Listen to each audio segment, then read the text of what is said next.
Kasi alam niyo naman mga kahoho dito sa Pilipinas, ang sikat ang mga beauty pageant, mga ganon-ganon. At isa po ako sa fan ng Miss Universe. Sobrang fan ako ng Miss Universe. Siyempre, lalo nung kabataan ko, di ba? Today, papakilala ko po sa inyo isa sa mga talagang bumongga ng bonggang-bongga sa Miss Universe. Miss Universe 2022. Ang kasama ko ngayon, Miss Arbony Gabriel! Oh my God, Arbony! Hello! I'm Arbony Gabriel. Nandito ako. Sa Alam tipo, mo? nag-tipos daw ako. Tipos. Tipos. Okay. Yung paa.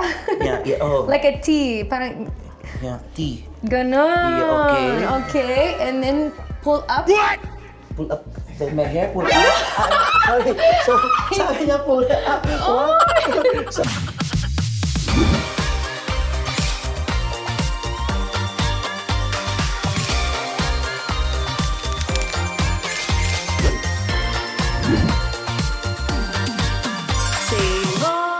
kakatuwa naman kung ganon.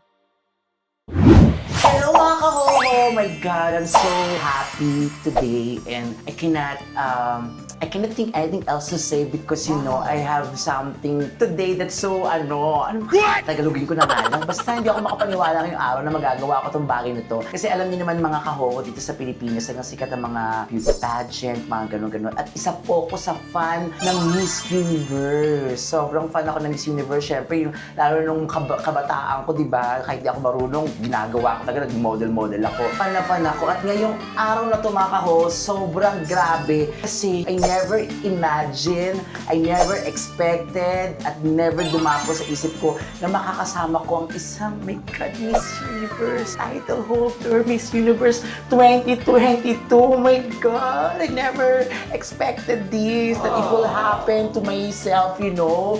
But today, papakilala ko po sa inyo isa sa mga talagang bumongga ng bonggang-bongga sa Miss Universe. Miss Universe 2022. Ang kasama ko ngayon, Miss Arbony Gabriel! Oh my God, Arbony!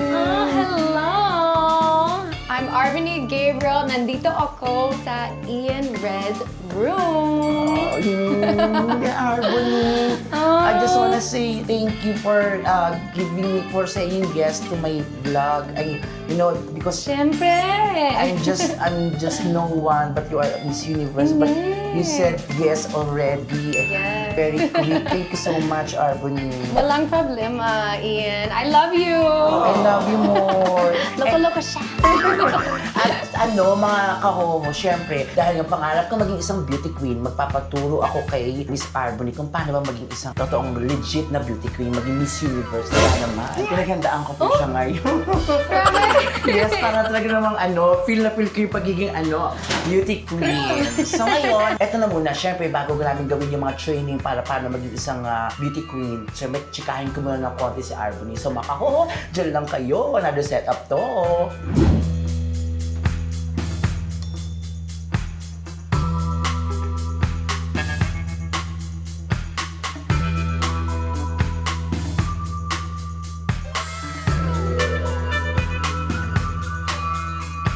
Ayun mga kahoho, syempre, before I ask Miss RB to train me how to become a beauty queen, we'll just have some ayun, nakakapag-English ako.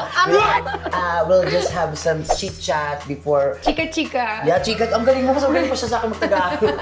But kukwentuhan muna kami, magchichikahan. So, when you were a child, tama ba? When you were a little girl, did you ever dream of becoming, a beauty queen also? Hindi, actually. I just watched like Miss Universe on TV and I thought, wow, that's so amazing. But I did not have the idea or desire until I was 25 years old. The year is already 2020. That's my first pageant. Oh my God. Yes. Arbony, come again. I'm just kidding. Okay. So, you are from America, right? Of course. Mula sa America, Houston, Texas. Oh, Houston, Texas. And tatay ko Filipino at nanay ko American. When did you start, living in the Philippines? Saan or kailan? When? When? Isang taon. Isang taon na, last year. Give or take. So how come you know how to speak and understand Tagalog so fast? Kunti lang. Nag-aaral ko. Nag-aaral ka. Palakpakan din naman si Arbony. So, when you joined Miss Universe, is that your first pageant? No. Hindi. My first pageant is Miss Chima. It's a small pageant, kind of like a provincial pageant. So there's like 6 contestants. I'm first runner-up on that one, and then I do a bigger pageant, Miss Houston. That's the city I'm from. Naintindihan mo? Yes, that is yan ang city, where the city you came from. Okay, yeah, so placed first runner-up again. And so I was training, and then my state, Miss Texas, I received first runner-up. I trained 1 more year, I went to Miss Texas again, and then I won. So with Miss USA, we have 51 states, diba? Yeah, I know. You can only win your state 1 time. So I win Miss Texas once. You get to go to Miss USA. You have 1 time, 1 chance. So I went to Miss USA, thank God, won that. Won Miss USA, 3 months later, Miss Universe. So that was over like mga 2 or 3 taon. Tatlo. Yeah, So, give or take. So a quick journey, but like maraming trabaho.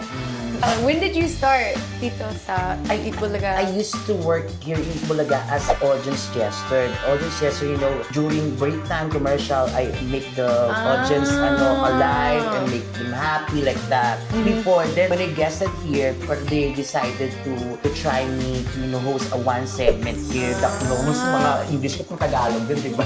Anyways, I prepared something for you because you're a Miss Universe, so I prepared food for you. I hope you like it. This is so expensive. You can never Talaga? you can never see it, in a expensive restaurant. You should go to somewhere else, some places before you can eat. I have fishball. Kikiam. Fishball? You know fishball? Fishball? Yeah. Kwek-kwek. Kwek, this Kwek, is kwek. kwek. Okay. I syempre, of course, then, seriously, Arbeli's Filipino foods. Kasi ang dami. Foods. Okay. Pagkain. This is Filipino foods. Okay. And Okay. of course, I brought some halo-halo for you. Talaga? Yeah, of course. May diet ako! Diet ka? Okay, you don't need to eat that because the shooter will eat that later. No. And now, I want you to train me. How about the introduction before you know the Yode! Like that. How do you do that? Is there a proper Sabi mo pangalan, and then where you're from, your country. Yeah. Oh, how about you? Can you give me a sample? What did you You have to... Oh, okay. can you stand up? Upo, Okay. upo. Upo. Upo. No. Upo, Hindi tayo. mo, tayo. Tayo. Tayo. Okay, tayo. So, tayo. So, what... You have what, your pose. Yes, what... Oh, yeah. T-pose. Diba? T-pose? Alam mo? Wala na T-pose daw ako. T-pose. T-pose. Okay. Yung paa. Yeah, oh. Like a T. Parang Yeah, T. ganon. Yeah, okay. Okay, and then pull up. Pull up. My hair, pull up. Sorry. So, sabi niya pull up. Oh. Sorry, okay. Hindi. Pull up like that? Yes. And then? Yes, hands on your hip, and then you say your name, pangalan. Can you do first? I'll... So I say mine. Arbany Gabriel, USA.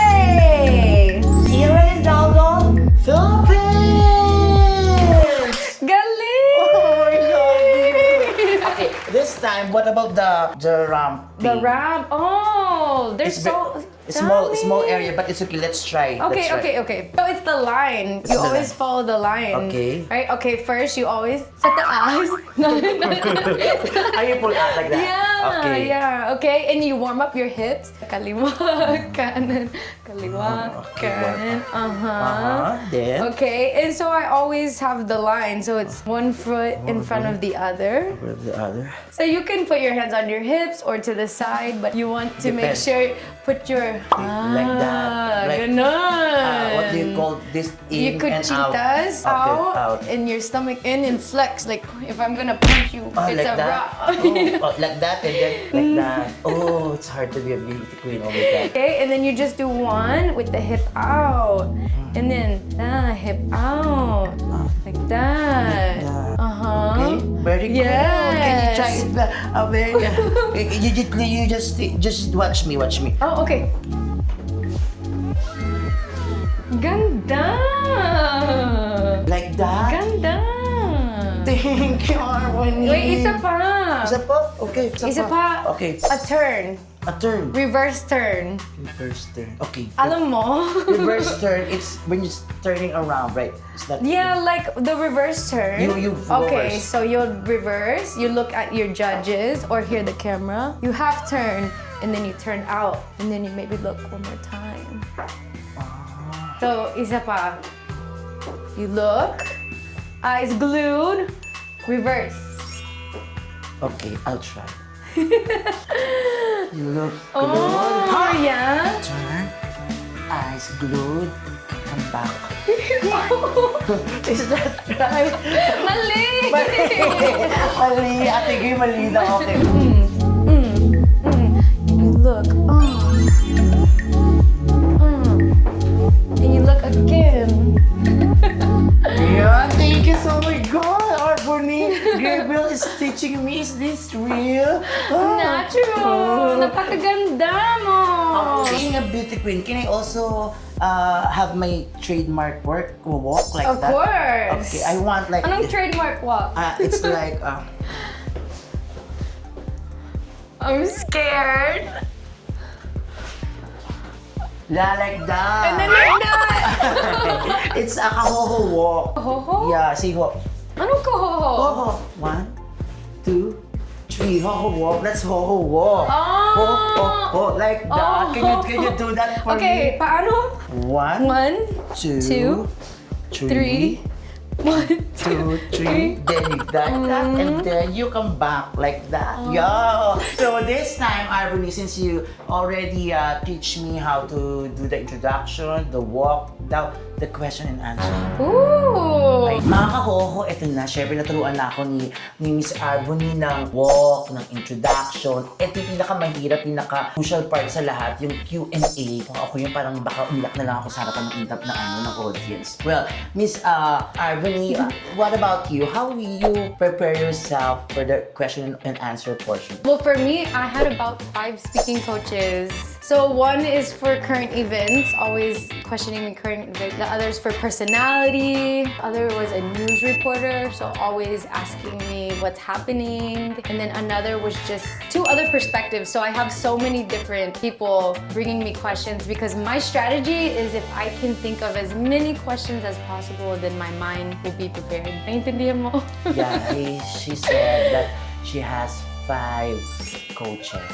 Is that, am I right? Yeah, so my strategy is just think of as many questions as possible to prepare my mind because it's the most important part, diba? What is the best tip for you to answer? Best advice can you give to, the girls who want to become a Miss Universe, a beauty queen? What is the best advice for the question and answer portion? Oh, the question and answer portion, you just have to trust yourself. Everything you know is already in your mind. So don't let the nerves fool you into thinking you don't know how to answer. Is this real? Yes. Okay, I prepared questions. Oh my gosh, I haven't done this in forever, Ian! It's okay, you can answer it seriously. If you want to comedy, it's okay. Nothing serious. This is not Miss Universe. This is just my, But, okay, this is your first question. You need to answer, and then I'll try to answer also. Then you give rate. Rate 1 to 5? Ganun? Yeah, 1 to 10. 10 1 is to 10. the best, the nicest answer ever. Like- 1 is the lowest, Oh. Okay, hindi na pala ako mag-English, mga kahoho. Hindi ko na gagawin ito ulit sa susunod. Ewan ko lasa to. Pero I'm so happy. Okay, this is your question. What would you choose? To be kind or to be right? Oh my gosh. Of course we want to be both, right? But to be kind always. I think how you treat others is the most important part. I don't mind being wrong. If anything, I'm a student of life. So I'm always open to learning. And if I'm wrong, that's okay because you can always learn that. But being kind is something that you always need to be to everyone.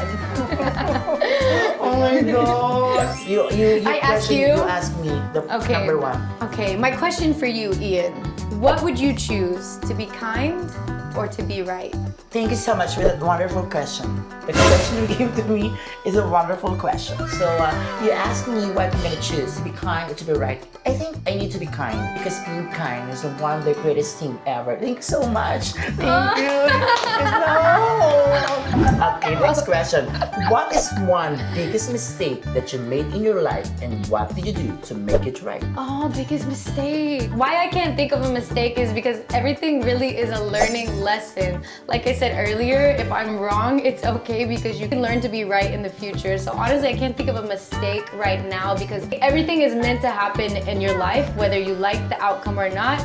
But if you push forward and you learn from it, it's just another building block. My goodness, building block. Naintindihan mo? Of course, and you show me the question, same question. Okay. Number 2. My question for you. What is one mistake that you made in your life and what did you do to make it right? Thank you so much for that wonderful question. You know, my mom taught me that less talk, less mistake. So I will not answer that question so I don't have any big mistake. Thank you so much. Perfect show. Oh, thank you so much. This is the last question and we both need to answer this. Oh, okay. Okay. Why should you be the next Miss Universe, although you're already a Miss Universe? Oh my gosh, this is like the big question that I always was asked when I was training, and actually the hardest one for me because you can go in so many directions. So I'm trying to think of when I was training what my mind was thinking, and I should become the next Miss Universe because I believe that I have a very unique gift and talent as a very passionate fashion designer, a sewing teacher, and a model. I want to be an example for young girls that if you have a gift, you can offer it to the world and use it for the greater good in some way. And as Miss Universe, I would do exactly that and continue my advocacy for sustainable fashion, for working with survivors of human trafficking and domestic violence, and showing people that no matter how different you are, you can use that to be special and make a change. Ian, why should you be the next Miss Universe? I think, ladies and gentlemen, I should be the next Miss Universe because I prepared myself here in this pageant. I joined Miss Universe because I want to become a Miss Universe. I didn't join Miss World or different pageant because I want Miss Universe. So I should win. This is Miss Universe, not Miss World. So Miss Universe. Okay, thank you so much. Galing! Nakakatawa yung galing. Miss Universe! Oh, thank you so much, Arbony. My God. Oh my God. Before we end this, I brought you something because I know this is your favorite. So I look for the very expensive and So rare to find this ensaymada. This is very masarap, very rare to Diamond find. Hotel! Yeah, it's very nicest ensaymada I ever tasted in my whole life. Dami! It's okay because Heavy. I want you to enjoy this and you give it to your dad, your mom, your siblings, your friends, your neighbors. Salamat po! Thank you. Ang paborito ko, yung ensamada. Thank you so much, Arbony. Before that, Ano? can you rate me? Rate my Oh. performance? So, what's my rating? 7.5. Oh, 7.5. Ganon. Not bad, mga kaho. Thank you so much again, Miss Arbony. And before can you say goodbye to my viewers? I call them mga kahoho. Always. Okay, mga kahoho, thank you so much for tuning in to this Miss Universe vlog. Ian Red is so amazing and I love him, so y'all support him. He makes me laugh all the time. I wish you nothing but success and I hope we can do something again. Yeah, soon. And I hope we can, since we're in the same show, I hope we have more banding soon. Yes. Out of sound, beaches, we can be, you know. nga. I love it. Anyway, thank you so much.